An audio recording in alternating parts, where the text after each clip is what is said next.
Et si un simple choix pouvait changer toute ta vie? Quitter son île, laisser derrière soi ses repères, affronter ses peurs pour aller vers l'inconnu. Je suis Lindsay Dolores Idigna Arlancanac et chaque semaine, je te donne rendez-vous pour Le Déclic, un podcast où je rencontre des invités qui ont osé partir, changer de pays et réinventer leur vie. À travers leurs histoires, leurs doutes, leurs réussites, tu découvriras que toi aussi, c'est possible. Parce que changer de vie, ce n'est pas seulement partir, c'est transformer ton corps, renforcer ton mental et réaligner ton énergie. C'est créer ton déclic. Le Déclic avec Lindsay Dolores Idigna. Un nouvel épisode chaque jeudi. Salut Pearl, bienvenue dans ce podcast de Déclic. Salut Lindsay. Donc Pearl, je te connais un peu et ce que j'aime bien faire au début, c'est présenter directement mes invités. Et comme on se connaît, je voudrais dire que tu es une fille, une femme, une entrepreneuse et une super maman. Merci. Et une très bonne amie. C'est le point clé. Moi, je t'invite aujourd'hui parce que tu es une femme très organisée et qui anticipe énormément et c'est ce que je trouvais vraiment incroyable chez toi. Et pour aller directement dans le vif du sujet, est-ce que tu peux nous dire justement, toi, quand tu es arrivée aujourd'hui en France depuis quelques mois, parce que je vais préciser, tu as vécu en France de ta naissance jusqu'à tes 20 ans, tu arrives en Nouvelle-Calédonie à 20 ans, et 20 ans après, tu reviens en France. Voilà, c'est ça. Et Tout donc, l'inverse. je trouve que c'est hyper intéressant comme expérience de vie. Et ton anticipation pour revenir en France, comment elle s'est passée pour toi? Alors en fait, une fois que la décision elle a été prise, clairement quand on prend la décision, on part pas le lendemain, on a pris notre billet, on s'en va. Donc ça prend quelques semaines, voire quelques mois, une fois qu'on a pris la décision de partir. Ce que j'ai fait, c'est que j'ai d'abord contacté la France pour savoir bah, si mon numéro de sécurité sociale, comment je faisais pour le réactiver. Donc ce qu'ils ont dit, c'est que bah, je n'étais plus dans leur fichier, je n'existais plus. Après 20 ans, ils m'avaient rayé de la carte, en fait. Il t'avait radié. Exactement. Du coup, j'avais aussi mon fils et mon mari qui sont tous les deux calédoniens. Eux n'avaient pas de numéro. Donc, ce que j'ai fait, c'est que pour leur partie à eux, j'ai demandé à la CAFAT en envoyant un document qui est en ligne sur leur site pour faire une demande donc de détachement. Donc, qui m'ont envoyé. Donc, j'ai rempli les documents que je leur ai envoyés par mail. Et ce que j'ai fait, c'est que j'ai pris sur les documents de la sécurité sociale en France, donc qui s'appelle Amélie. J'ai regardé donc pour s'inscrire donc dans le pour être inscrite donc à la sécurité sociale française. Et j'ai commencé à remplir les documents que j'ai envoyés en amont 3 mois avant. C'est-à-dire Ah, que je ça, sais c'est que important de le préciser, 3 mois avant quand même. tout à fait. Bah, alors, ce qu'il faut, c'est qu'il faut avoir une adresse fixe en métropole. Donc, je pense que les personnes qui veulent quitter le territoire ont logiquement, ils ont un point de chute, donc il faut demander à la personne de faire une attestation de domicile parce que moi c'est ce que j'avais demandé à mes parents, donc une attestation de domicile avec facture, tout ça. Et j'ai fait tous les documents en fait, comme quoi ben, on allait arriver, donc avec les numéros parce qu'entre-temps la CAFAT met à peu près 3 semaines pour envoyer les numéros de sécurité sociale des personnes calédoniennes. Et moi, j'ai gardé le mien, donc parce qu'en fait, c'est un numéro de naissance, donc même s'il était désactivé, c'était celui-là qui C'est allait le être même. activé, parce que ça commence toujours par notre date de naissance, notre jour de naissance, et un ou deux si on est un homme ou une femme. Donc, ce Ok. que j'ai fait, c'est que j'ai tout rempli en amont, et j'ai envoyé les documents par la poste, parce qu'il faut quelque chose Officiel et de d'officiel et traçable. d'original. Traçable. Voilà, Hmm, tout à fait. ok. Et du coup, j'ai tout envoyé. Ensuite, ils demandent, pour pouvoir ouvrir aussi les droits, ils demandent d'avoir un médecin traitant. Donc après, il faut faire aussi la recherche du médecin traitant. Ok. Et ce qui m'a permis, j'ai commencé à faire les papiers, je crois, au mois de mai. Moi, j'ai quitté la Calédonie le 12 août. Et quand je suis arrivée, une dizaine de jours après, j'avais ma carte vitale et tout était activé déjà. Et tous tes droits sociaux Tout finalement était activé. accessibles dès que tu Tout étais à fait. arrivé, parce que C'est tu ça. as eu cette anticipation de le faire 3 mois avant. Oui, parce qu'après, en fait, au final, si on le fait pas avant, ça peut mettre encore même plus de temps parce que j'ai une amie qui est partie un mois avant moi et qui vient à peine d'avoir ses papiers-là et on est en avril 2026. Donc, ça veut dire que pas de sécurité sociale, c'est-à-dire que bah, on peut pas aller chez le médecin, enfin on peut y aller, mais tout est à nos frais. Que Mm. le fait d'activer ça en amont permet franchement d'avoir Oui, tout, complètement. tout dans les règles directes. Complètement, je te confirme parce que j'étais dans le même cas et je sais que les gens de chez nous, voilà, nous on arrive et puis on se dit, ok, c'est quoi, comment, par où on commence, C'est et que ça. l'anticipation finalement, comme toi, tu sais très bien le faire, ça peut vite aider et puis surtout on gagne énormément de temps et on fait Mm. des économies au niveau de la santé. Donc tu as anticipé point de vue logistique au niveau administratif. Mais c'est vrai que toi, tu quittes la Nouvelle-Calédonie, mais tu étais entrepreneuse, enfin tu l'es toujours, mais Oui. tu avais une société, tu avais ta maison, ta petite famille, ben, ta routine quotidienne. Et pour quitter tout ça et venir en France, est-ce que tu étais préparée aussi bien logistiquement qu'émotionnellement? Alors émotionnellement, j'ai envie de te dire, quitter la Calédonie, ça a été quand même très très dur et un choix très difficile parce que au final, j'ai fait toute ma vie d'adulte jusqu'à maintenant là-bas. Alors après, émotionnellement, j'ai envie de te dire oui et non parce que on se dit allez, c'est bon. En fait, c'est comme une nouvelle aventure. En fait, il y a l'excitation de la nouvelle aventure, de on repart à zéro et en même temps, tu as quand même la peur de me dire ouais, attends, je quitte. J'avais une belle société qui fonctionnait bien. J'avais ma maison, j'avais mes amis, j'ai toute ma belle famille, ma famille qui est là-bas. Euh, donc c'est un mélange de peur et d'excitation de se dire allez, on recommence, on va voir de nouvelles choses, on va découvrir de nouvelles choses, on va pouvoir avoir accès à plusieurs pays. Je veux dire, l'Europe, c'est à portée de main. Je veux dire, je suis arrivée au mois d'août, je suis déjà allée ben, en Suisse grâce à toi, mais je suis allée Ouais. aussi en Espagne, je suis allée en Italie. Et tout est vraiment axé rapidement. Donc c'est vraiment voilà l'excitation de se dire je vais découvrir plein de choses auxquelles j'avais pas accès et la peur en même temps de devoir tout recommencer à zéro parce que c'est-à-dire que même si là-bas j'étais gérante de société et que j'ai pu vendre ma société, clairement quand on doit tout recommencer à zéro, c'est très stressant et ça fait peur. Mais par contre, je trouve que c'est une bonne peur parce que ça nous permet ben, de plus se reposer sur ses acquis, c'est-à-dire que une routine qu'on avait pu avoir où on se sentait à l'aise que ce soit financier ou même dans sa vie de tous les jours, euh, ça permet vraiment de se remettre en question, de se poser les Ouais, bonnes questions. tu aimes bien les challenges et Oui, moi les j'aime bien. Je défis. suis quelqu'un qui aime bien ça. Donc du coup, c'est vrai que, que du coup ça m'a boosté un peu le fait de repartir et de me dire allez ben ok t'as réussi là-bas, ben montre ce que tu peux faire ici. Et clairement, en repartant sur, même en reparlant des documents, c'est-à-dire que sans documents de sécurité sociale, tu ne peux pas ouvrir une société, tu ne peux pas. Il y a plein de choses qui en découlent en fait. C'est-à-dire que tant que tu n'es pas immatriculé en France, comme quand tu n'es pas immatriculé dans la Calédonie ou dans un autre pays, tu ne peux pas travailler. Alors si j'avais eu un travail de salarié, ça se serait fait un peu automatiquement, comme dans tous Oui. les pays. Du moment où tu travailles et que tu es déclaré, ça active tes droits. Moi, j'ai pas pris cette option-là. J'ai pris l'option toujours de l'entrepreneuriat. Donc là, clairement, si j'avais pas eu ces papiers en amont, si j'aurais dû attendre 6 mois pour ouvrir quelque chose, ça aurait commencé à faire long et puis ça aurait tapé dans les économies. Ça aurait été compliqué. Comment est-ce que tu te prépares pour arriver quelque part où finalement tu as aussi grandi, où tu as passé ton enfance? Est-ce que tu avais des peurs, des appréhensions sur le fait de revenir quelque part où tu as grandi quelque part? Alors, des appréhensions, oui et non, parce que bon, après, si on regarde les informations à la télé, on croirait que la France est en déclin. Donc j'avais quand même cette peur-là. Et au final, je suis agréablement surpris. Je me sens même limite plus en sécurité maintenant que quand je l'ai quitté il y a 20 ans.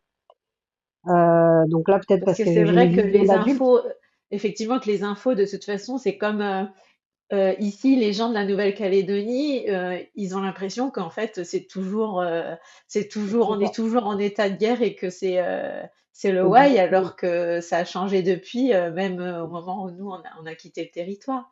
Ah oui, bien sûr, on a eu un Mm. avant, un après, mais c'est vrai que quand on regarde les informations, tout de suite, on se dit, ouf, ah ouais, en fait, au final, est-ce que j'ai bien fait? Et en fait, de le vivre tous les jours, moi, à l'heure d'aujourd'hui, on me dira, tu verras, les gens ils disent pas bonjour. Ben, si je leur dis bonjour, ils me disent bonjour. Allez, à Ouais, peut-être ouais. un, deux cas, et même en Calédonie, ça m'est arrivé que des gens ils ne calculent pas si je disais bonjour. Donc en fait, je pense qu'il faut rester soi-même. Et du moment qu'on reste bah, comme on est et qu'on n'est pas là pour, enfin qu'on reste avec bienveillance et qu'on n'est pas là pour chercher des problèmes, on n'en a pas en fait, Ouais, clairement. ouais. C'est comme Ok, partout, donc ok. ça Et va. le fait d'être revenu, du coup, pas loin de tes parents, est-ce que ça change énormément pour toi émotionnellement d'être près de tes parents ou pas? Alors, ça change deux choses dans le sens où quand on est loin, on a l'impression d'être un peu détaché de ce qui se passe. C'est-à-dire que quand il peut y avoir des mauvaises nouvelles ou même des bonnes nouvelles, on le vit pas intensément que quand on est sur place. C'est pas la même Ok. chose. Donc là, j'avoue que le fait de les avoir retrouvés, de pouvoir profiter d'eux, de me dire ah bah je suis à 5 minutes en voiture ou je puis l'avoir au téléphone aux mêmes heures que moi n'importe quand dans la journée, ça c'est plutôt Oui, agréable c'est sûr. de se dire voilà je peux les avoir, profiter un peu et puis aussi se rendre compte bah, de la vie qu'ils mènent depuis 20 ans quoi, par rapport à mon absence. Et du coup, de revenir en France, quand tu es arrivé dans les premières semaines, les premiers mois, qu'est-ce qui t'a le plus marqué? L'accès à tout. En fait, Oui, clairement, la disponibilité, le choix de est tout. complètement ouais, C'est-à-dire différent. que je cherche quelque chose, mais un truc, mais même un truc, un gadget ou un truc comme ça, je clique sur, il y a 10 milliards de sites, je clique, je dis ok, bon déjà avec des prix très très très abordables, je clique et le lendemain il est dans ma boîte aux lettres. Donc là, ça par contre, et puis on est vraiment une technologie qui est quand même bien plus avancée que la nôtre. Enfin, Mm. je pense qu'en Calédonie, il y a quand même bien 10 ans de retard sur tout ce qui est technologique, où en fait tout se fait par les téléphones. Il y a, alors ça par contre c'est ce que j'ai moins aimé, c'est-à-dire que par contre il n'y a pas cette, si on veut appeler une administration ou quelque chose comme ça, c'est souvent de l'IA au téléphone. Donc au Oui. final, pour avoir quelqu'un d'humain au téléphone à qui on peut expliquer quelque chose, là c'est beaucoup plus compliqué. Par contre, pour le reste, c'est vrai que tout est beaucoup plus simple. Et du coup, tu t'es senti immédiatement chez toi quand tu t'es installé? Alors quand je suis arrivée, j'étais chez mes parents, donc non, pas vraiment chez moi, mais peut-être 3-4 mois après, j'ai réussi à trouver un logement. Et là, oui, j'ai commencé à me sentir chez moi de plus en plus. Là, en plus, on Et arrive avec les beaux jours, c'est encore ouais, mieux. c'est génial en ce moment. Et du coup, au bout de quelques semaines, est-ce que tu te sentais plus calédonienne ou française de métropole? Franchement, je resterai, je pense, plus toujours calédonienne dans mon état d'esprit, en fait. C'est-à-dire, oula, je me prends pas la tête pour rien. En fait, et surtout, quand je vois des fois, je suis, ah ouais, non, c'est pas grave ça, enfin, ou tranquille, tu vois. Vous êtes stressés les gens. Mais et encore moi je suis dans le sud de la France. On est quand même une partie, on va dire, où on est le moins stressé, mais les Hmm. gens sont beaucoup plus speed et ont beaucoup moins de patience qu'en Calédonie. La patience, on l'a acquérie enfin au fur et à mesure des années. De toute façon, il n'y avait pas le choix. Donc la patience, on l'avait d'office. On n'était pas pressé. Donc là, c'est vrai que si c'est peut-être ce speed-là où les gens sont un peu stressés ou c'est autre chose. Ok. Ok, donc du coup, tu te sens plus sereine et encore dans l'esprit calédonien finalement. Tout à fait. Bah oui, parce qu'au final, c'est comme ça que j'ai évolué, que j'ai grandi et que ça me convient au final. Je préfère avoir cette façon de vivre qui me plaît bien, qui est pas trop dans le stress non plus, quoi. À Malgré qu'on est juste quand même très, équilibre. tout à fait. Ok, et ton mari et ton fils, eux, comment ça s'est passé leur adaptation? Parce qu'ils t'ont rejoint un mois après ton arrivée. Oui.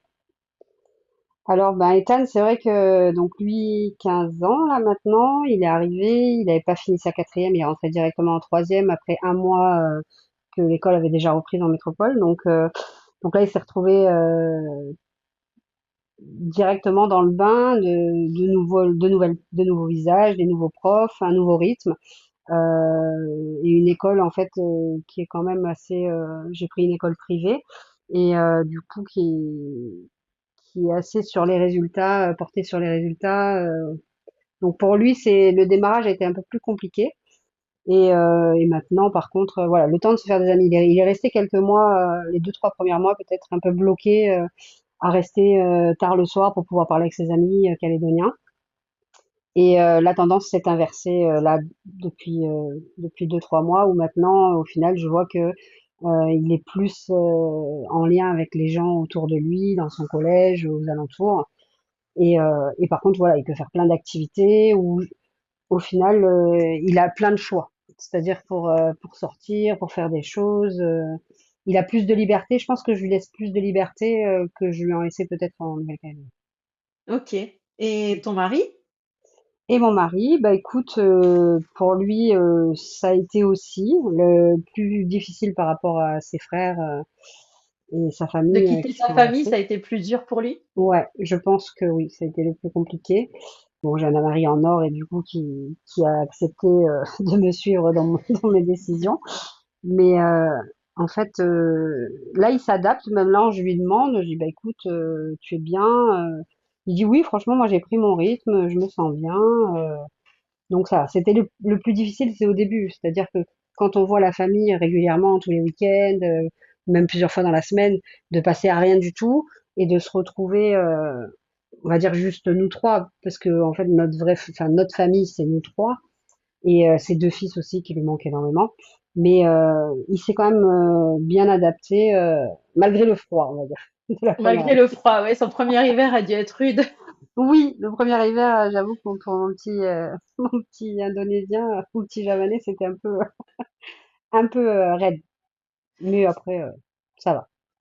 Ce qui a été drôle aussi pour moi, ça a été de découvrir toute la panoplie de vêtements qui puissent exister. Comparé à chez nous, on n'a pas besoin de beaucoup se couvrir. Ici, du coup, on va découvrir une panoplie de vêtements que moi, personnellement, je ne connaissais pas. Ouais, c'est vrai. Ben moi non plus. D'ailleurs, c'est lui qui a vite trouvé le lien pour se couvrir. Et au final, il avait moins froid que moi. Donc finalement, on en revient aussi à ce nous a souvent dit. Ceux qui ont froid, c'est finalement ceux qui se couvrent mal. Tout à fait. Parce que vraiment, il y a tout à disposition. En plus, à des prix, je veux dire, des pantalons, je sais pas comment on appelle ça, thermo, Thermique, ouais. voilà, thermiques. Ces pantalons-là, ils coûtent 5,99 €. Au final, ça te dure tout l'hiver. T'en achètes deux, trois pour ta semaine. Et au final, bah, ça te coupe totalement du froid. Après, dans les maisons, si elles sont bien isolées, enfin, je veux dire, on n'est pas le grand froid, c'est pas la Sibérie non plus, quoi. Je veux dire, c'est sûr qu'on n'était pas habitué, mais c'est un froid sec, c'est pas un froid humide. Donc au final, c'était quand même supportable. Vraiment, Oui, le ressenti est pas le même, quoi. non, carrément pas. Ça va faire 8 ou 9 mois que tu es là, à C'est peu ça. près. Oui. Et comment vous vous êtes réinventé professionnellement, par exemple? Alors bah du coup, moi, je suis quand même restée en lien un peu avec les îles parce que j'ai ouvert une société de réexpédition de colis vers les Outre-mer. Pour pouvoir justement permettre aux Calédoniens, mais pas uniquement, parce que je travaille beaucoup avec Saint-Barth, Saint-Martin, La Réunion, la Guadeloupe et Tahiti, où en fait de permettre aux personnes qui ont besoin de produits, enfin de choses qu'ils ne trouvent pas en Calédonie ou dans leur île, de pouvoir les envoyer chez moi. Et moi, ça me permet de regrouper. Alors, on sait que maintenant beaucoup de sites livrent dans Calédonie, mais vous allez payer, enfin, ils vont payer pour un article un frais de port. Puis en fait, le fait que je regroupe, ils paieront qu'une seule fois. C'est réemballé, c'est optimisé, et du coup, ça leur permet de pouvoir avoir accès à ce qu'ils ont besoin. Donc ça, c'est vraiment, pour moi, c'était vraiment une idée qui m'avait été soufflée par une amie à nous en commun, qui me disait que ça pourrait être bien. Et c'est vrai que ça me permet de garder un lien parce que j'ai souvent, du coup, en contact avec les gens des îles, avec qui ça se passe bien, le tutoiement facile. Et le fait qu'ils se sentent, on va dire, pas laissés à l'écart à l'autre bout du monde, parce que c'est vrai que en Calédonie, pendant 20 ans, en y étant, c'est vrai que on n'a pas accès à tout. Euh, et que ce soit pour des pièces de véhicules, des affaires de mariage, des trucs comme ça, ou n'importe. Des fois, refaire sa garde-robe, certains magasins ont des tarifs un peu trop excessifs. Pas tous, hein, mais qui peuvent pas permettre à tout le monde. Ici, en fait, on a la chance d'avoir des sites où on peut avoir accès pour du linge ou même d'autres produits vraiment à moindre prix. Et ça me permettait de faire profiter aussi les gens avec qui j'ai évolué dans ma vie. Donc, du coup, tu voulais donner un peu l'accessibilité comme toi, tu as pu découvrir et ce qui t'a C'est marqué en ça. arrivant ici, quoi.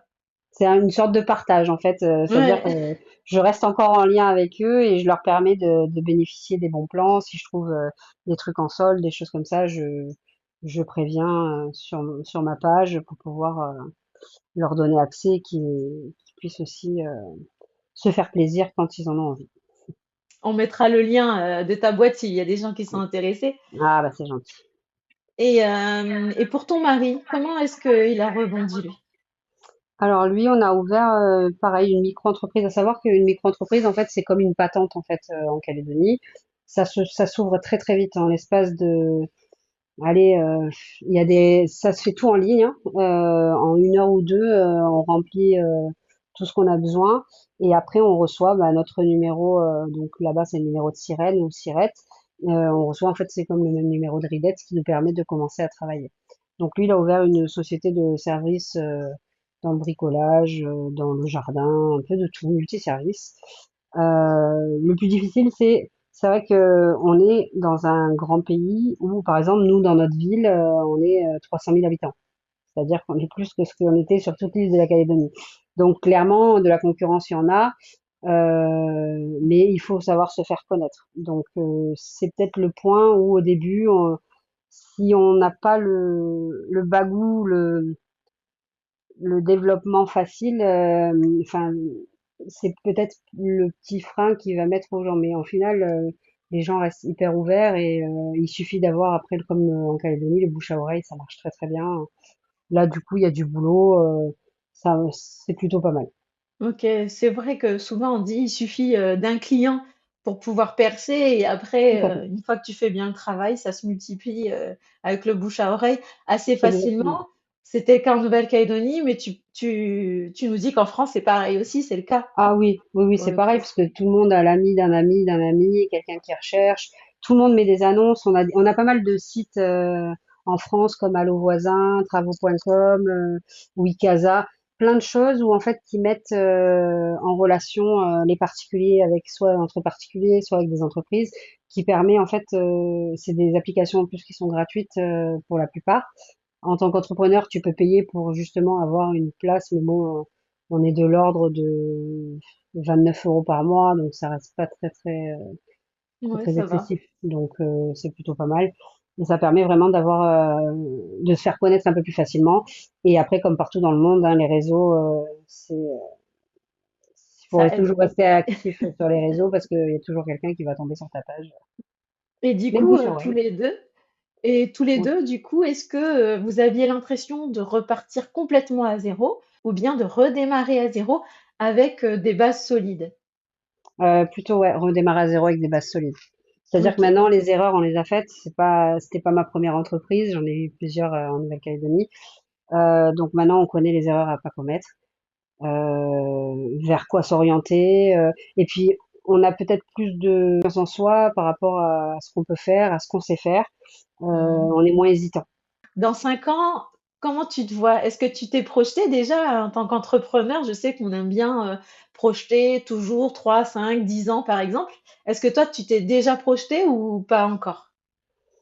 Euh, En fait, j'arrive plus à me projeter parce que je veux dire, avant de décider de quitter la Calédonie, j'étais sur quelque chose de linéaire et tout comme ça, d'un seul coup, tout qui claque et se dire, bon, bah, faut partir. Et puis, donc là, maintenant, je suis ouverte aux opportunités. C'est-à-dire que je suis pas fermée à repartir quelque part d'autre, à bouger, parce que je sais que je l'ai fait. Je l'avais fait une première fois à 20 ans, je l'ai refait à 41. Donc je me dis, si je dois le refaire, je le referai. Et maintenant, je suis plus ouverte aux opportunités qui peuvent m'apporter quelque chose de meilleur. C'est-à-dire que je suis fermée à rien.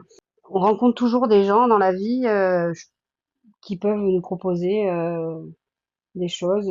J'essaye plus de me projeter. Tu vis le moment présent Exactement. Ouais. et tu connais, enfin, tu sais à peu près les grandes lignes de ce que tu veux faire et puis après tu accueilles les opportunités comme elles arrivent. Voilà, exactement. C'est maintenant, c'est Ok. plus, je suis plus dans cette, j'ai plus envie de tirer des plans sur la comète, à essayer de voir si, non, bah, si ça vient, ça vient. Je bosse comme il faut bosser, et puis je me donne toutes les clés pour réussir. Maintenant, voilà, c'est, Ok. vient à Ok. moi ce qui doit venir. Super. Et bon, comme tu le sais, je suis coach sportif et nutritionnel et je voulais savoir ta routine quotidienne. Comment est-ce que maintenant que tu es installé chez toi, comment tu fais pour prendre soin de toi aujourd'hui? Ah bah, c'est beaucoup plus facile et beaucoup plus accessible. Déjà, tout ce qui est fruits, légumes, tout ça, déjà, ça revient très très peu cher. Et je me suis mise à la salle de sport. Je suis aussi tes recommandations sur ton application. Donc clairement, je trouve ça plus simple parce que j'ai réussi à me dégager du temps. Étant donné que je vis pas la même vie qu'avant, euh, je prends plus de temps pour moi. Ok. Voilà. Ok. Et au niveau de l'alimentation, tu dis voilà, il y a plus de choix, c'est moins cher. Et du coup, est-ce que ça t'invite à varier plus ton alimentation? Est-ce qu'il y a des choses que tu ne connaissais pas, que tu as découvert ou pas? Peut-être pas que j'ai découvert, mais des choses que je ne mangeais plus depuis des années, soit parce que c'était hors de prix, soit parce que ben, il y en avait que de temps en temps. Mais non, j'ai vraiment pas forcément découvert, mais par contre, je mange beaucoup plus varié. Là, c'est-à-dire que là, les légumes à chaque repas, ce que je disais, c'est qu'en Calédonie, c'était toujours redondant, c'était toujours la même chose. Bah, tu manges ça et parce que il y a que certains types de légumes que j'aime. Mais là, étant donné que j'ai accès à plein de trucs qui sont vraiment pas chers, je varie énormément. Par exemple, l'avocat, ça va être des champignons. Enfin, je veux dire, les champignons, on les paye moins d'1 euro. Donc en fait, je mange plus de choses que plus saines qu'à Nouméa. Ok, j'ai une autre question au niveau de l'alimentation. Tu vas rire, mais et le fromage, est-ce que tu en consommes plus? Ah oui, bon, Ah ça, t'as oublié de le dire. c'était pas partie des légumes. Oui, clairement, oui, oui, oui, clairement. Et puis bah, je mange beaucoup plus de variétés de fromage, mais je vais pas me jeter dessus parce que je sais que je peux en avoir à profusion tant que j'en veux. Donc ça, par contre, c'est le fait, ça, parce que c'est vrai que quand les prix sont élevés, tu dis ah ben non, mais j'en prends plusieurs parce que là il y a ce prix-là, machin, et donc du coup bah tu consommes vite parce que bah, il y a quand même une deadline dessus. Que là, bah en fait, je sais que je peux aller à 3 minutes de chez moi et que je peux avoir 50 variétés. Les yaourts que j'en mangeais pas, là, clairement, c'est des rayons et des rayons entiers. T'as de tout pour en protéiné, en pas protéiné, en fruits, en tout, quoi. Donc Ok. on a plus accès, voilà, c'est des choses que j'avais quand j'étais plus jeune, mais qui pour moi étaient normales. Et c'est vrai qu'en Calédonie, c'est excessif et pas tout le monde malheureusement peut avoir accès à ces Ces produits-là. produits. Au niveau de Méditerranéens. l'alimentation méditerranéenne, du coup, tu as grandi quand même dans cette culture. Est-ce que aujourd'hui, c'est une alimentation que tu appliques? Est-ce que ton fils et ton mari ont l'habitude de manger de cette manière-là ou ils découvrent en arrivant ici? J'avais quand même gardé un peu ce style-là en Calédonie, mais là c'est plus plus. Donc oui, franchement, Ethan, il se fait des razzias, des tomates mozza avec l'huile d'olive, des petites herbes. J'ai poussé dans mon jardin, j'ai du basilic, j'ai du thym, j'ai du romarin. Il y a tout qui pousse, donc c'est super. Ah, Mais oui, génial. ils ont bien pris le goût de manger ces Ok. choses-là. Et eux, dans leur hygiène de vie, du coup, au niveau alimentation, ils vont suivre un peu, toi, ce que tu vas leur insuffler. Mais Mhm. pour bouger, est-ce qu'eux pratiquent des activités ou pas? Oui, alors Ethan, lui, il a continué le rugby, et puis on s'est tous les trois inscrits à la salle de sport. Par contre, avec John, nous, on fait pas mal, ou moi avec des amis, on fait pas mal de randonnées. au bord de la mer, en montagne. On a pas mal de sites différents. C'est-à-dire qu'on a beaucoup de sites. Enfin, je veux dire, à un quart d'heure de chez moi, je peux ne plus jamais faire la même chose. Donc ça, Et c'est qu'est-ce que assez ça sympa. te, enfin, j'imagine que ça te fait du bien si tu recommences, si tu le Ouais. fais régulièrement, mais qu'est-ce que ça t'apporte de sortir marcher en plein air? Ah, je me sens libre. C'est, c'est fou, hein, mais je respire, je me sens libre, je me sens bien. Ok. Mm. Cette sensation de liberté, est-ce que c'est du fait d'être en plein air et que la vue soit dégagée, ou ça peut, ou c'est parce que c'est en bord de mer, ou est-ce que c'est dans des vastes forêts? Qu'est-ce qui te procure cette sensation de liberté? Je pense que c'est le bord de mer. Je pense que j'aurais pas pu, ça aurait été compliqué pour moi de m'éloigner de la mer. Y ayant grandi et ayant vécu pendant ces années, le fait d'être proche de la mer, l'air salin, le vent au bord de mer, tout ça et le bruit des vagues, c'est ça ça me fait du bien, ça me ressource. Et combien de temps, régulièrement, quand tu fais tes sorties en plein air, quand tu vas marcher, si tu mets combien de temps à peu près? Combien de temps je fais l'activité? Ouais, Ouais, à peu près 2 heures. oui, donc ouais, tu marches beaucoup, quoi. Oui, Tu oui. marches bien. Ben, en fait, les sentiers sont vraiment tellement agréables et on change de paysage à chaque fois. On peut aller dans des criques, on peut aller au bord de la plage. Après, il y a plein de trucs. Vraiment, c'est très axé pour les piétons, pour les randonneurs. Il y a vraiment pas mal de choses qui sont faites sur des coins qu'on n'aurait pas imaginé. En fait, quand on voit, on est en bateau, qu'on est au bord de mer, on voit des falaises, des trucs comme ça. On s'imagine pas qu'il y a des sentiers où on peut Oui. aller marcher. On a des presqu'îles aussi là où je suis, donc on a des petits îlots, des presqu'îles, donc vraiment très sympa. On y était il y a pas longtemps là, et on découvre vraiment des endroits hyper sympas. On profite avant que le touriste de l'été arrive, Ah oui, c'est vrai.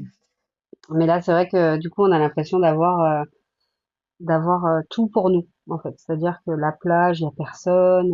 C'est ça en fait le fait de aussi d'être auto-entrepreneur, c'est de gérer son temps, de gérer son planning et de pouvoir faire des activités où tu te retrouves pas avec du monde en masse, parce qu'on va pas se mentir, quand on arrive en métropole, du monde il y en a partout. On se retrouve pas isolé sur la plage comme on pouvait avoir.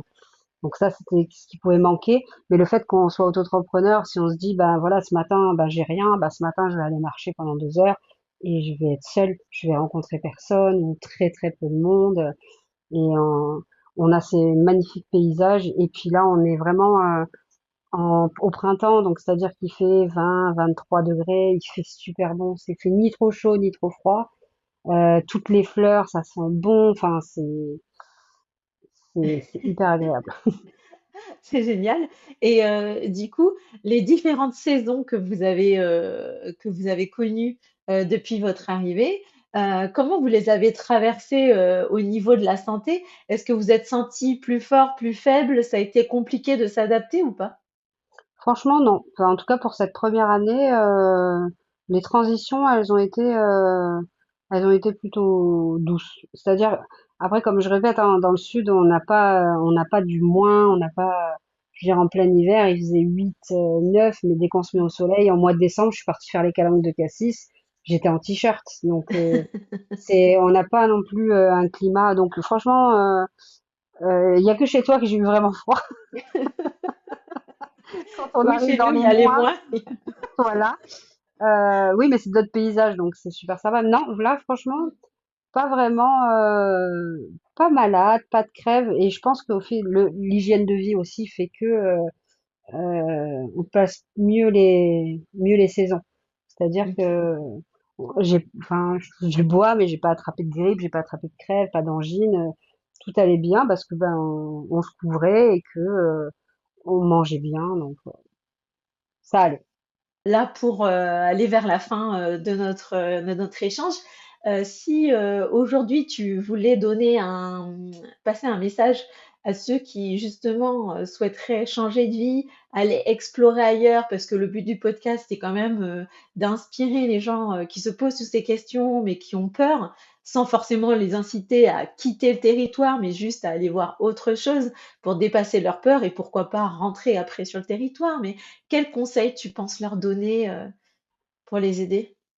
Alors, déjà, dans un premier temps, c'est de se renseigner sur tout ce qui est administratif en amont, histoire de pas avoir de mauvaises surprises quand on arrive et de pas être dans l'attente pour pouvoir démarrer. Ça, c'est la première chose, la principale, je pense, à faire pour pas avoir de problème. Et après, j'ai envie de dire, si vraiment c'est quelque chose qui est important pour eux, il faut le faire. Je veux dire, on peut toujours revenir en arrière, on peut toujours. Il y a rien qui est figé dans le temps. C'est-à-dire que moi, je me prends plus maintenant la tête à me dire ouais, mais si j'ai un jour j'ai envie de repartir en Calédonie, ben je repartirai. Il n'y a pas de, il y a rien, il y a aucune barrière. Les barrières, c'est nous qui nous les mettons. Donc en fait, une fois que déjà administrativement, pour justement pas être embêté, peut-être de faire des démarches s'ils veulent être salariés ou s'ils veulent être en micro-entreprise, c'est aussi facile, mais de faire des démarches en amont pour se sécuriser, parce que je pense que quand on arrive, qu'on est sécurisé, qu'on se sent pas stressé par tout ça, on vit mieux la chose.